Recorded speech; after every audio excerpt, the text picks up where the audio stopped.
இனிமே கண்ணை மூடிட்டு கடலை எண்ணெய் வாங்கலாம்.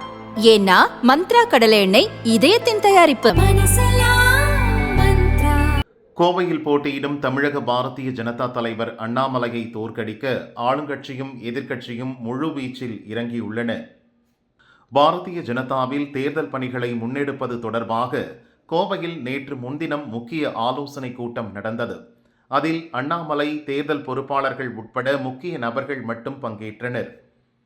கூட்டத்தில் எடுக்கப்பட்ட முடிவு குறித்து பாரதிய ஜனதா நிர்வாகி ஒருவர் கூறினார். கோவையில் வாக்காளர்களுக்கு பணப்பட்டுவாடா செய்ய எதிர்க்கட்சிகள் திட்டமிட்டுள்ளன.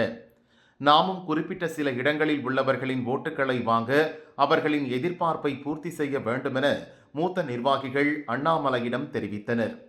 அதற்கு அண்ணாமலை, நான் ஓட்டுக்காக வாக்காளர்களுக்கு ஒரு பைசா கூட தரமாட்டேன்.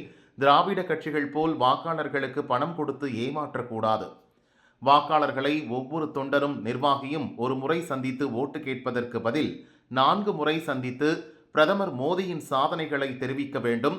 அவர்கள் நமக்கு ஓட்டு போடுவர் என்றார்.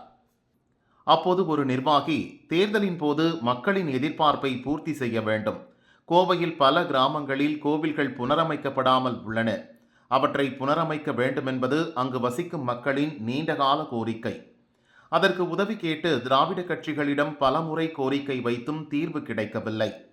அந்த மக்களை நாம் சந்தித்து தேர்தல் முடிந்ததும் கோவில்களை புனரமைத்து தருவதுடன் கோவில்களில் தொடர்ந்து பூஜைகள் நடத்த உதவி அளிக்க உத்தரவாதம் தர வேண்டும். அப்படி செய்தால் அந்த மக்கள் நமக்கு ஓட்டளிப்பர். அவர்கள் நன்றியை மறக்க மாட்டார்கள். அதனால் முதலில் யார் உதவி செய்ய வந்தனர் என்பதும் தெரியும் என தெரிவித்துள்ளார். அதற்கு அண்ணாமலையும் ஒப்புக்கொண்டுள்ளார்.